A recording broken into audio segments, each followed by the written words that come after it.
Culturally, competence is the ability to interact effectively with people of different cultures.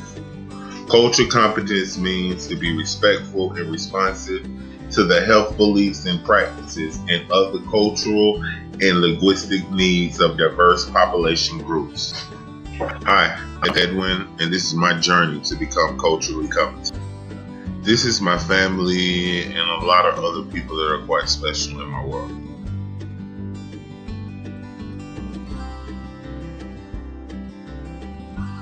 The first assignment on my journey to become culturally competent was the cultural biography.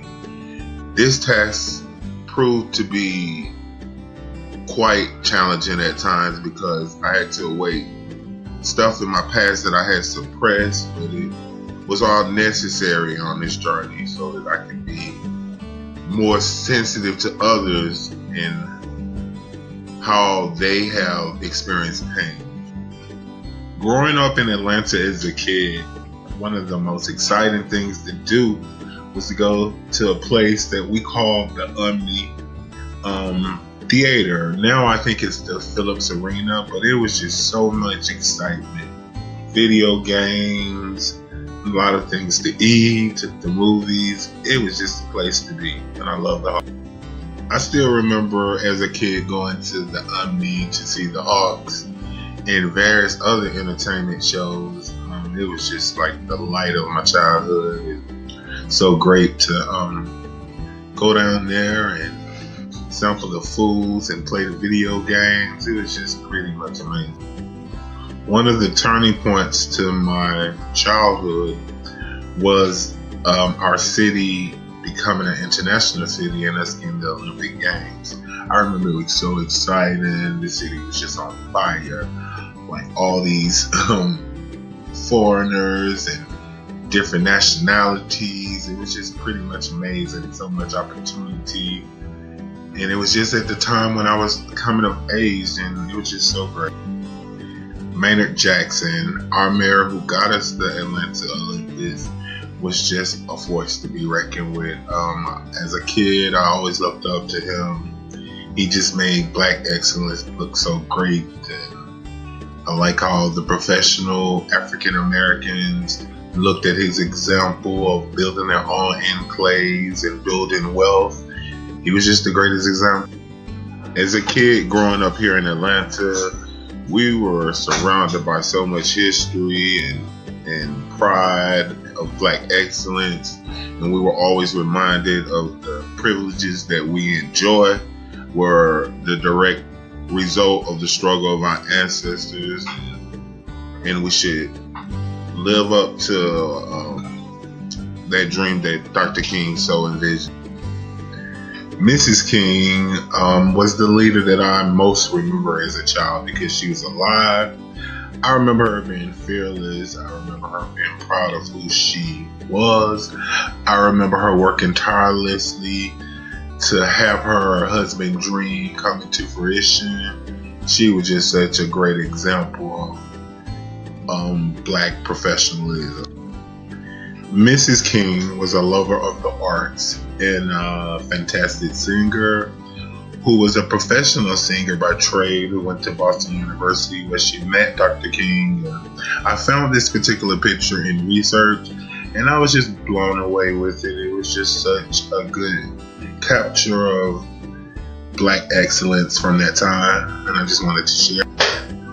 The next assignment was the dominant versus subordinate essay. In this assignment, I had to make an inventory of the identities that I have and see how they all intersect in my life, defining my intersectionality. The purpose of this task was to discover how my power systems interact amongst each other and defines who I am. The next assignment was the cultural plungers or immersions, where we as a class went out individually to explore other cultures, to develop an appreciation for other people and their life experiences. My first plunger was a Catholic church. This proved to be totally different from what I visualized a Catholic church from seeing on the TV as a kid. It was really a great experience. The majority of the congregation was African American.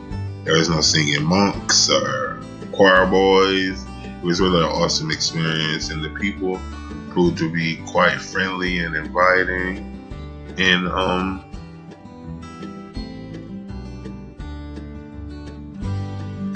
my second plunger, I tried to visit a mosque, and it was a bit unsuccessful, but I happened to meet this really lovely lady. Her name is Taliba Johnson, and she has a restaurant in Clayton County. I really enjoyed her, East Point, one of those. I really enjoyed meeting her. The misconception I had was that they were different than me. I realized after my encounter with Taliba that the values that she shared was the same with mine. You know, she wanted opportunity for her kids, just as I would want for my nephews. We just made a real connection, and I'm really grateful to have met her. The next assignment was the cultural plunges, or immersions, where we as a class went out individually to explore other cultures to develop an appreciation for other people and their life experiences. The present time that we are currently in our society, as far as women harassment and overall male misogyny, proved to be an abundance of information for our project on sex. In conclusion, this course has indeed made me a better person and respectful of others who are different than me. This course made me see myself in a better light, and the things in my life that had brought so much pain from the past turned out to be my best qualities and identities, and I'm so grateful.